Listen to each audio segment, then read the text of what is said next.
to tonight's CCL training. It's a weekly webinar program of Citizens Climate Lobbies that provides CCL supporters with access to in-depth training opportunities on topics relating to climate change and effective climate advocacy. I'm your host, Brett Cease, and tonight's topic is going to be focusing on what to do as we finish out 2020. We know that one of CCL's top priorities is to build up public awareness for the solid support for the Energy Innovation and Carbon Dividend Act in the public eye across the political spectrum and among members of Congress and their staff. So tonight we're going to encourage you to think of ways to be creative and strategic in your outreach to your own community influencers. We're going to help you know how to focus on what's going to be most impactful and then take those success stories that we're going to learn from tonight and build on those that have already endorsed, having more of a chance to voice their support as champions. To take us through tonight's training, we have the wonderful T. Todd Elvins. Todd is CCL's action coordinator, and I'll let him introduce himself in just a little bit and the important work that he is doing on Grasstops engagement. It's been an honor to collaborate with him on this training. And we're also going to hear a bunch of CCL voices featured on tonight, from Madison all the way to Illinois, Utah, down along the coast of North Carolina. Bruce, Steffi, Andy, Lauren, and Tom are featured here on this slide, and we're looking forward to learning from their wisdom as well. So if we've done our job well, we're going to have 3 exciting takeaways. Number 1, we're going to highlight why you should reconnect with those endorsers in your community now. Number 2, we'll help you determine how to have a public or private statement format, depending on their preference, to speak out to become further champions. And number 3, we're going to have the chance to help work with them to make that statement most impactful. And our agenda, straightforward: why now? Why Grasstops? Who are we connecting with? Those public and private statement formats and what each of them entails, and how to make sure to best prepare your local endorsers for lobby meetings. With that, though, I will pass it to you, Todd. We are so grateful for everyone tuning in, and we'll enjoy a wonderful training tonight. The floor is yours. Hey, thanks, Brett. It's such an honor to be listed as among the list of all these great speakers on those slides we just looked at. So let's jump in. So why now? Why is this the most important time to work on this, and why Grasstops? So we're going to explore these 2 questions in the section ahead. First, why is this important now? We want the Energy Innovation Act to have highly visible support in every district in every state, so we are in the best possible position in the lame duck session of the current Congress after the election, and in the new Congress in 2021, regardless of the election outcome, and in the minds of all members of Congress. In this best possible position, our goals are to try to get more bill co-sponsors, and maybe even Republican co-sponsors, during the lame duck session, and to maximize the chance of a bipartisan Senate companion bill during the lame duck session, like we did 2 years ago, and to have lots of Democrat and Republican co-sponsors when the bill is reintroduced in 2021, and for a carbon fee like that in HR 763 to be included in any climate package next year introduced by either party. So what do we have in our favor right now? We have public concern about climate change is at an all-time high, and Brett will put a link to a recent Yale poll bolstering this into the chat.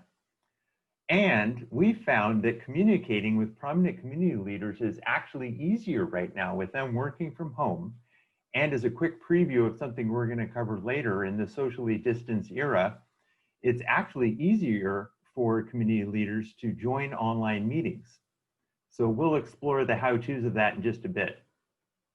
So why are we focusing on community leaders? Why are we pulling the Grasstops lever?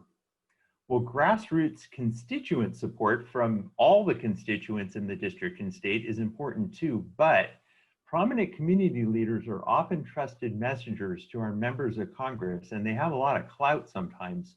So we're going to give a lot of special attention between now and the end of the year. So this leads us to the next key question, which is, who should we reconnect with? So since time is short between now and the election, we're recommending that you prioritize the people you already have relationships with. people who've already introduced the Energy Innovation Act or carbon fee and dividend or carbon pricing or climate action in general.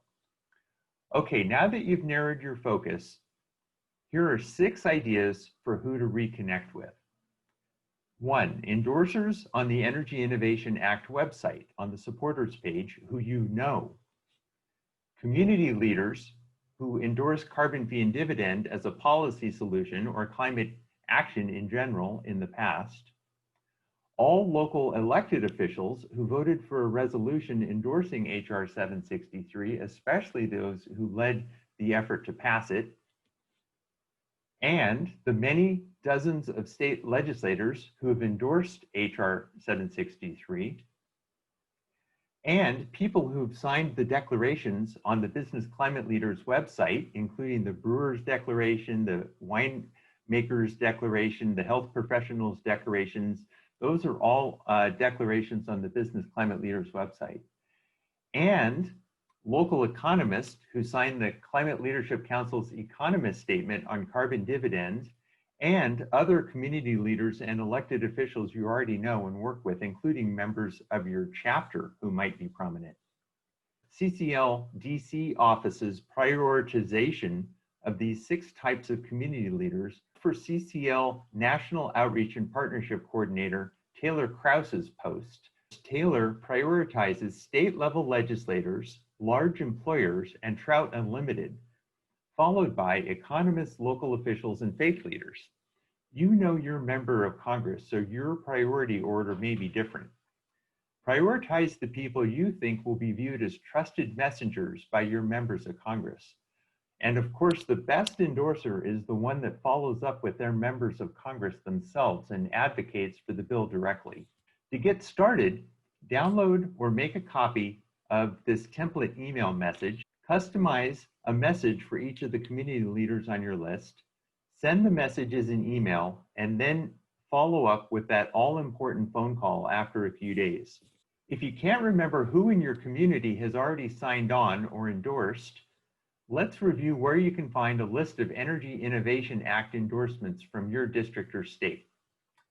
After an endorser has been validated by CCL's endorsement admin team, and that's a process that can take up to a week to complete, all endorsements submitted at energyinnovationact.org/endorse are listed on the following 3 places: on the energyinnovationact.org endorsement map, in the district and state endorsement reports that are emailed to CCL group leaders and liaisons every month, and 3, in the Grasstops engagement tracker, or GIT.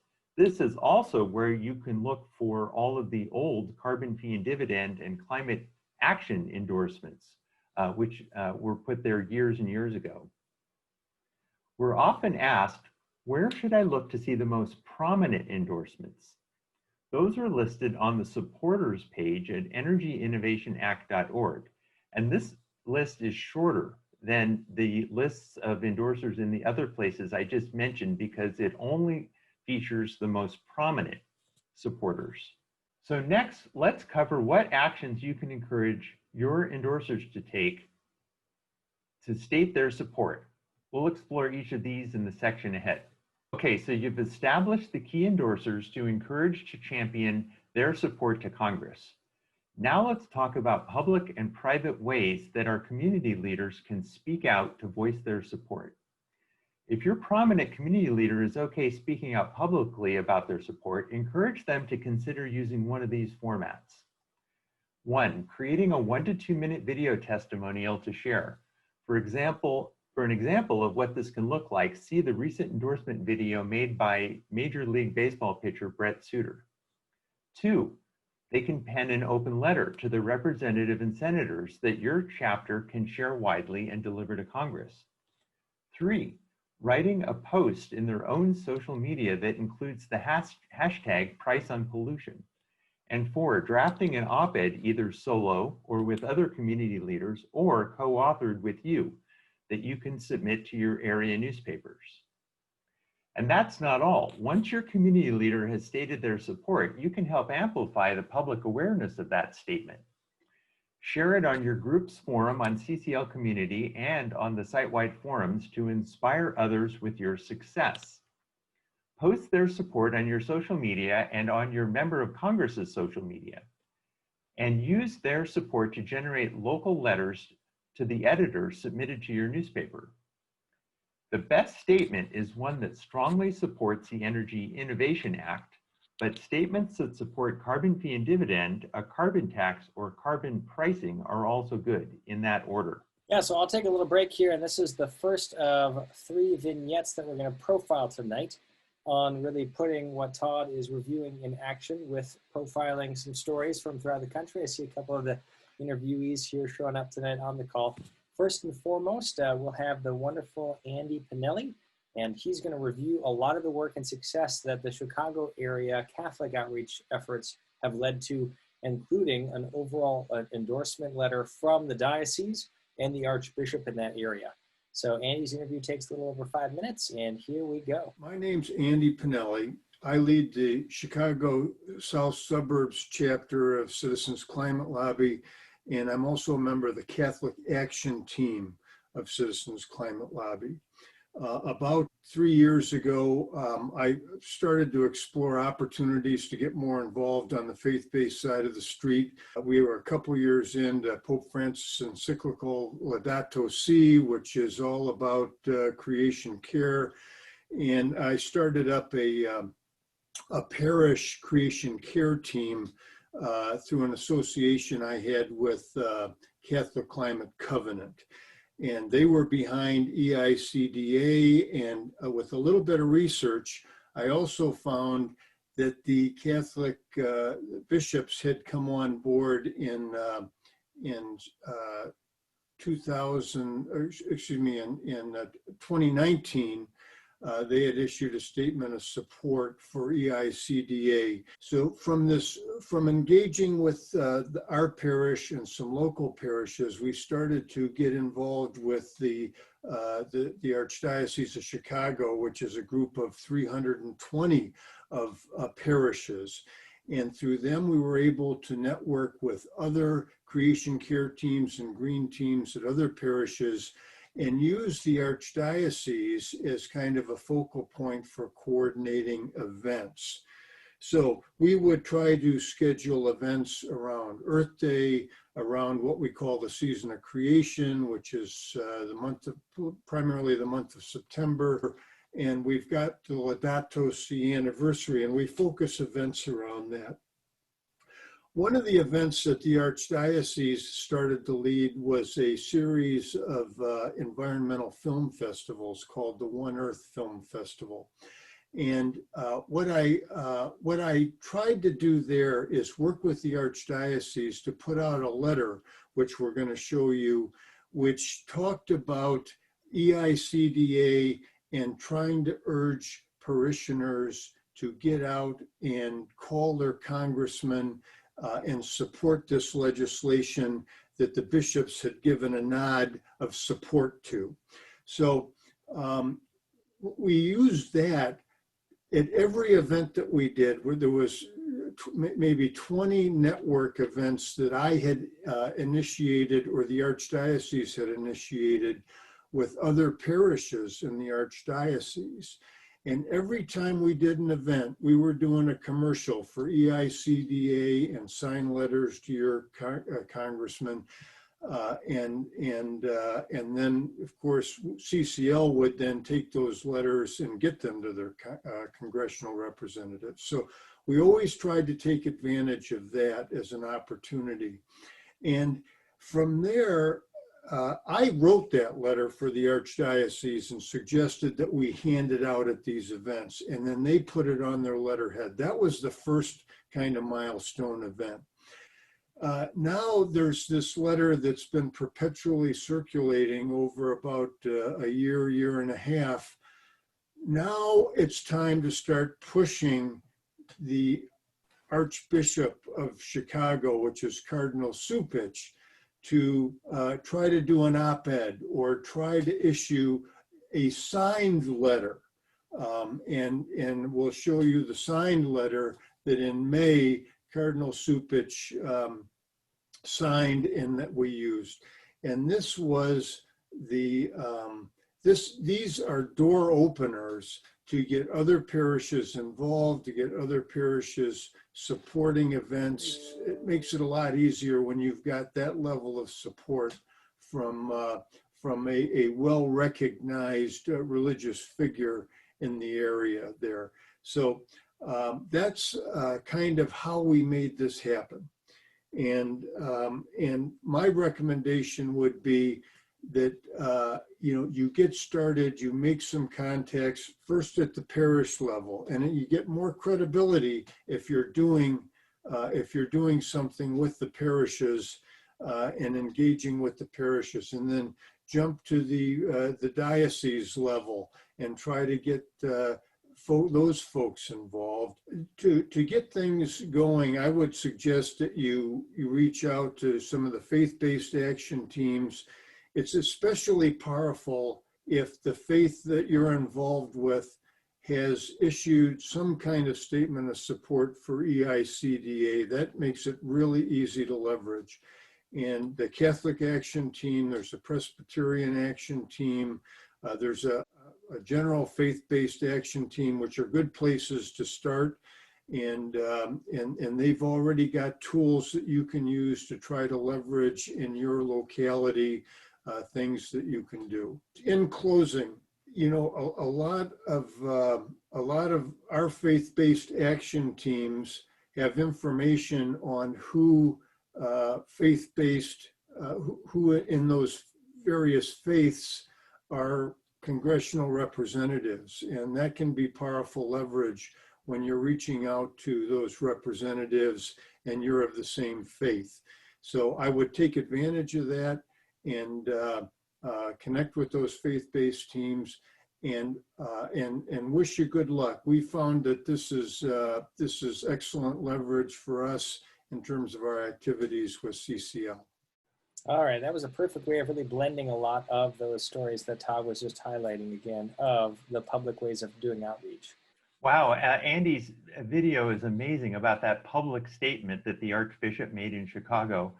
If your prominent community leader would prefer speaking out privately about their support, not in a letter like the Archbishop in Chicago did, there are a lot of options you can explore with them on this front. Consider using one of these statement formats.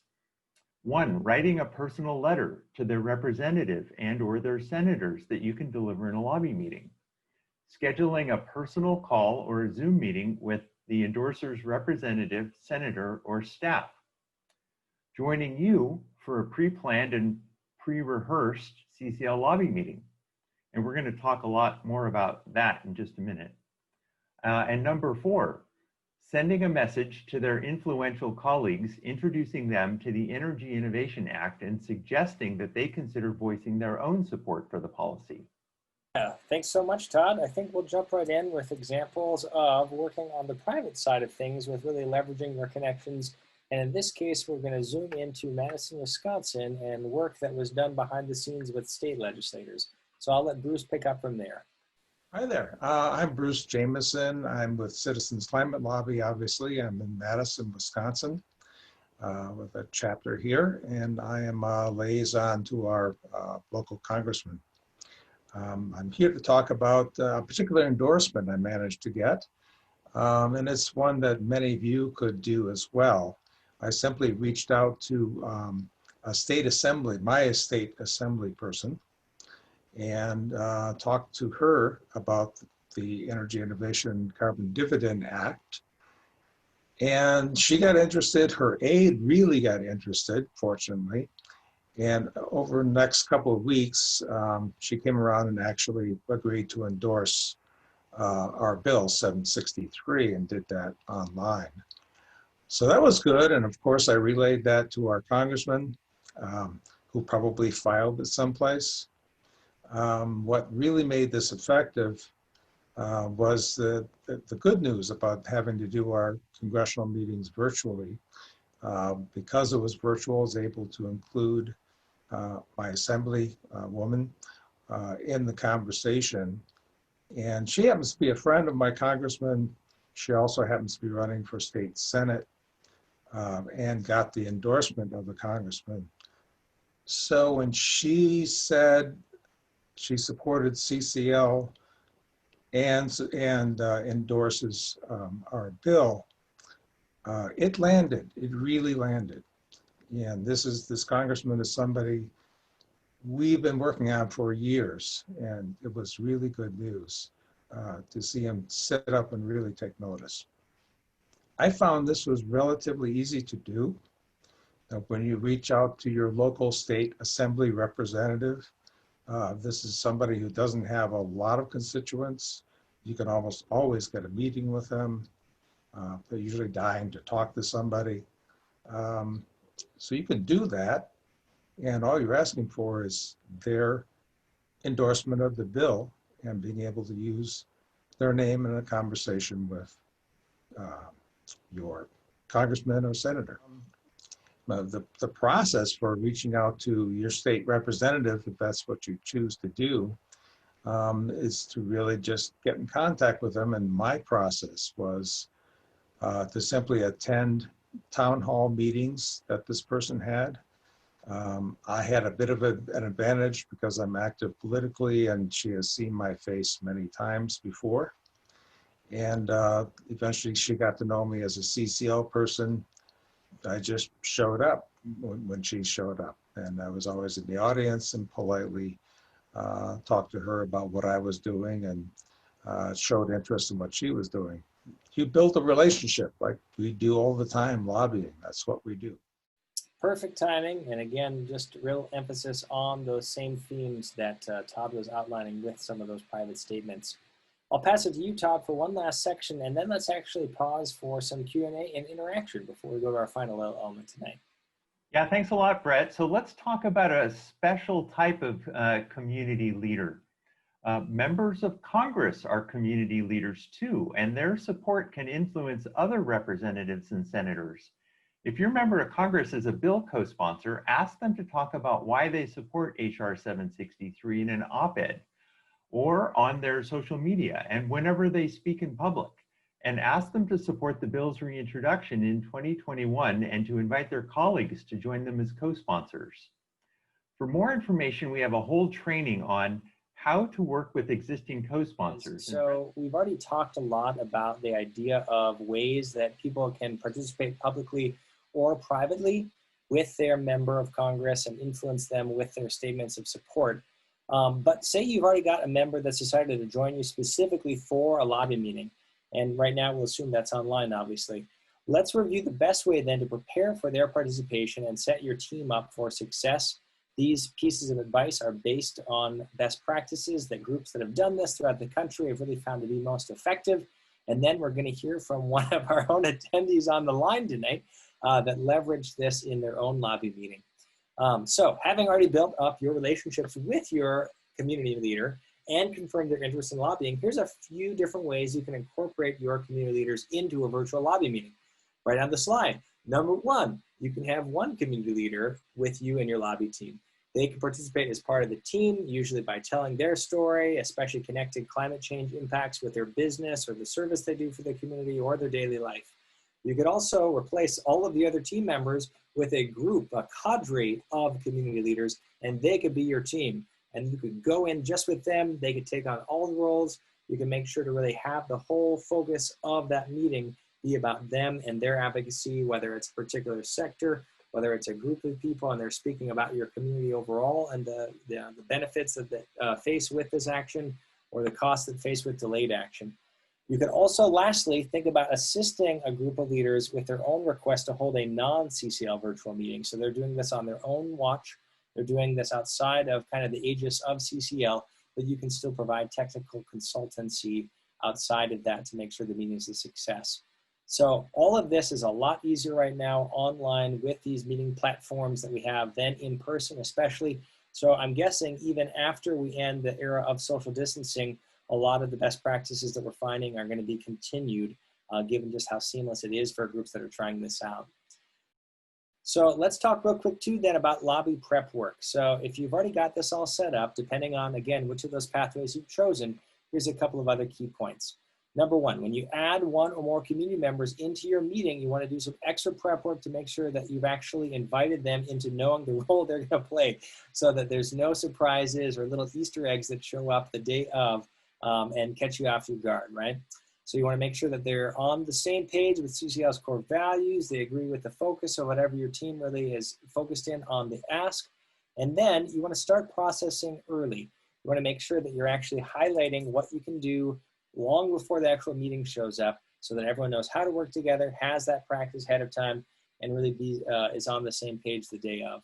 You want to make sure to manage your time effectively in that prep work, know how you can cut other people off in a polite way and keep the meeting on track, or have cues where you can help signal to each other when to move on. You want to also, again, like we do with all of our lobby prep meeting work, prepare to be adaptive, right? How to handle unexpected developments. There's always an element of unpredictability, a stochastic force going on behind the scenes in our lobby meetings. And so either because the congressional office is surprised, or because the conversation takes a different path than we intended, it's especially important right now with lobbying online that we're actually focusing our volunteers to handle the tech difficulties as well. And so that's part of the reason of doing this online practice ahead of time too, because we all know it's intimidating learning technology and meeting a member of Congress at the same time. And lastly, you want to make sure that you ask some of these key questions with who you're preparing. One, how can you bring the meeting back on track? Number two, how can you bring it back on track if your community leader starts to express concerns about the bill live time? And number three, what if your member of Congress isn't that interested in the message you're bringing to the meeting? How can you still pivot and make the meeting about where they may have interest, and you can still work together on climate front? So with that though, enough from me. Let's actually hear from an expert on this topic, the one, the only Steffi Rausch, our co-lead of our engagement team, and I'll let her tell the story of her local work of late. My name is Steffi Rausch, and I lead the Asheville, North Carolina chapter for CCL, as well as the Grasstops Engagement Action Team group nationally in seeking endorsements. You know, with all the endorsements that we've gotten, the recent virtual meeting for Lobby Day was a great opportunity to engage our local representatives, to bring them in versus them having to go all the way to Washington to join in. And so we, instead of bringing in the normal local group that we always do into DC, we actually decided this time to reach out to our previous endorsers and or interested conservatives or councilmen, of which we found a conservative councilman who is interested in participating in the meeting. And so it was just a simple ask with him, because he already was interested in possibly helping us with a city council endorsement, but they weren't ready to take that leap. So getting him into this meeting was a good ask, but he wasn't fully on board in voicing his support. He just wanted to participate in the meeting. And the fact that one of his best friends was Major General Rick Devereaux, who was also a conservative, who's also been very outspoken and wanted to be an active participant in the meeting, we felt like it was a great marriage and a good pair to have in that meeting. So we could say, hey, we have these two conservatives, one Major General, one a city councilman. Major General Rick Devereaux was the one who did most of the speaking. The city councilman was very gracious in saying at the beginning, introducing himself and saying that he supports what CCL is doing. And that's really as far as he went. But I think it also ended up being a good meeting regardless, because it shows his support and then also lets him see how we CCLers behave in these meetings and how well, you know, how respectful we are.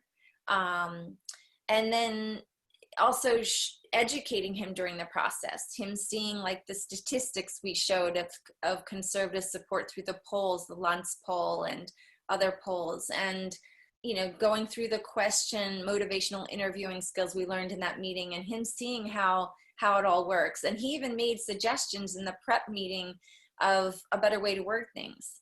So I think just in general, the process was very helpful, and hopefully it has motivated him to take further steps in the future of getting a city endorsement and getting further involved in the future. So in that way, we felt it was very impactful. It was the first time we actually had 2 conservatives in our meeting, and I'm very grateful for that opportunity. So my advice to other groups interested in trying this out, that this was an easy effort to get done, actually. We had someone who's interested, but not, fully wanting to participate. It was easy to ask him to just participate. The impact, I think, was much bigger than we actually think. Even though he didn't voice his full support in the meeting and was not active, we still feel like it was a huge impact on the staffer to see the interest by a conservative to participate in that meeting. So I do feel like, this is an effort worth taking on that doesn't actually have to be a huge undertaking. It can be very minimal and still maximize your local success. Here's to that. What a great walkthrough and window into how to really put all that we just reviewed into practice and do it in a strategic and successful way. Thank you for sharing, Steffi. All right, for our last training tonight that really culminates and puts all of what we've talked about together, let's zoom into our climate leaders in Utah and their creativity. What they did was build on a connection to a local mayor and extended that to neighboring towns, many in rural areas, to bring in a large coalition of conservatives, professors, high school students, and influencers for their member of Congress, and leverage those connections to create new connections and extend to additional town halls. I'll let the wonderful Tom Moyer and Lauren Barros take it from here. Enjoy the story. I'm Tom Moyer. I am the state coordinator for Utah for CCL, and I've been liaison to 2 different legislators, and I have focused a lot in that time on our state legislature in passing what we call the Environmental Stewardship Resolution in the Utah State Legislature. I'm Lauren Barros, and I'm a co-leader of the Wasatch Back chapter, and we've had 2 town halls about climate change. And we decided we'd reach out to the local mayor where we lived in Park City, who's really supportive of CCL, and then also reach out to the mayors of neighboring towns that were not familiar with CCL and see if they were interested. Luckily, they both were, and we got over 100 people to come, and it was a real success. And I thought one of the coolest things was that not only did we get a lot of publicity for it and educate more people about CCL, but during that panel presentation, we got one of the mayors to be asked the question of, well, what are you going to do now to further these discussions between your towns? And this was the mayor who was kind of new to dealing with climate change, and she said, I guess this is the start. I guess we'll start talking now. And it really was a start. The other co-leader and I at that time in the fall went and went out to Midway, Utah, and met with that mayor and said, how could we do something similar, but bring in more people from rural areas and areas that we don't normally touch? And she gave us so many fantastic ideas and connected us with someone in her community in Midway who had been reaching out to her about clean air issues. And he had a medical professional with a lot of health concerns and connected us with him. And he became invaluable in helping us get this set up because he already had a good relationship with that mayor too. Soon after that, Tom and I were invited to go down to Price, Utah, which is a coal community, and go to an economic summit hosted by Representative Curtis. He's one of our congressional representatives. And while there, we met the mayor of Price, Utah, who also worked for a coal company, who was very supportive of changing their economy to make it profitable from something other than coal, because he saw that coal was ending. And Representative Curtis was a big supporter of the Coal Country Strike Team, which is something supported by the Utah government. And they were presenting all these ideas to the county commissioners down there. So we struck up a relationship with him and then asked him if he'd be willing to participate in a future town hall.